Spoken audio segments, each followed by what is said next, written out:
मैं डॉक्टर उत्तम जाधव, शिव छत्रपति महाविद्यालय पाचोड़, तालुका पैठण, जिला औरंगाबाद, हिंदी विभाग प्रमुख। मैं आज आपके सामने प्रेमचंद का रचना संसार इस मुद्दे को लेकर उनका मैं यहाँ पर परिचय अभिव्यक्त करता हूँ। साहित्य के क्षेत्र में प्रेमचंद के नाम से विख्यात प्रेमचंद का नाम धनपत राय था। उनका जन्म 31 जुलाई 1880 में काशी के लम्ही गांव में हुआ था। प्रेमचंद के माताजी का देहांत जब प्रेमचंद जी 7 साल के थे तब हो गया था और प्रेमचंद के पिताजी ने दूसरी शादी की थी। प्रेमचंद को वी माता के बहुत ही कटु अनुभव हुए थे।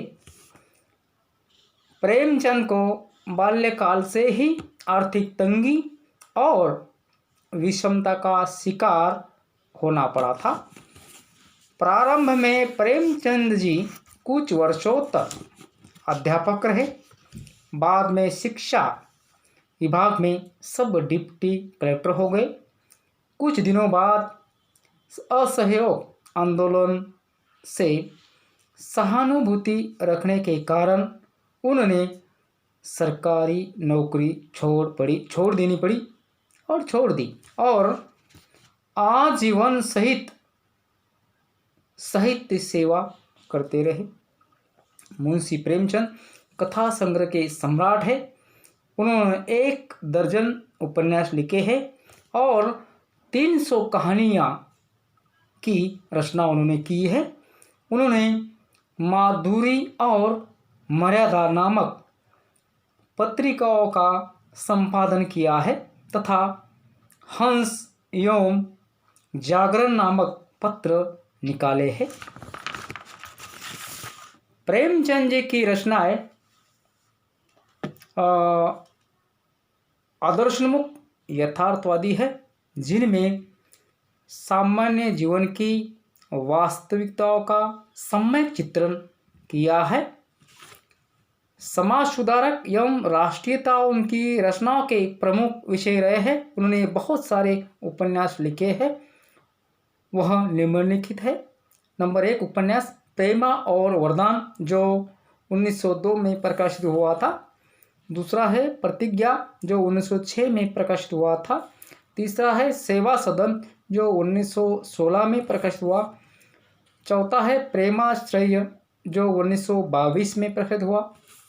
उसके बाद रंगभूमि 1925 में प्रकाशित हुआ। उसके बाद निर्मला 1923 में प्रकाशित हुआ।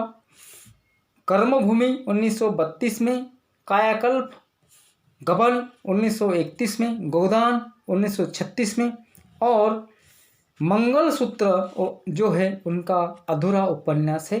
और इस उपन्यास अधूरा छोड़कर प्रेमचंद का जो है देहांत हो गया है। प्रेमचंद का मन नाटक साहित्य में अधिक नहीं रमा। उन्होंने 3 ही नाटक लिखे हैं, कविता संग्राम और प्रेम की वेदी। उनकी प्रसिद्ध कहानियाँ बड़े घर की बेटी, कफन, यह पूर्णिमा, 5 फूल, प्रेम तीर्थ, यह प्रसिद्ध उनकी कहानियाँ हैं। उन्होंने 300 कहानियाँ लिखी है।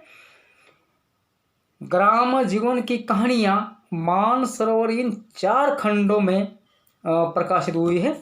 मुंशी प्रेमचंद जी ने हिंदी कथा साहित्य में युगांतर उपस्थित किया है। उनका साहित्य समाज सुधारक और राष्ट्रीय भावनाओं से ओतप्रोत है।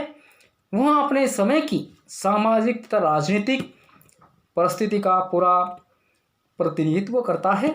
उसमें किसानों की दशा, सामाजिक बंधनों में तड़पती नारियों की वेदना और वर्ण व्यवस्था, कठोरता के भीतर संत्रस्त हरिजनों की पीड़ा का मार्मिक चित्रण मिलता है।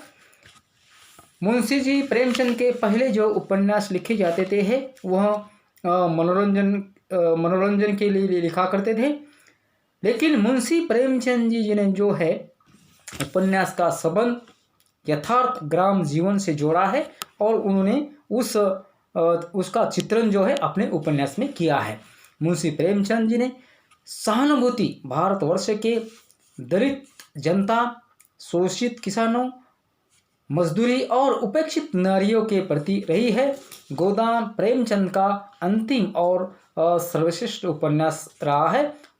गोदान का होरी अमर पात्र है, वह भारतीय किसानों का प्रतिनिधित्व करता है।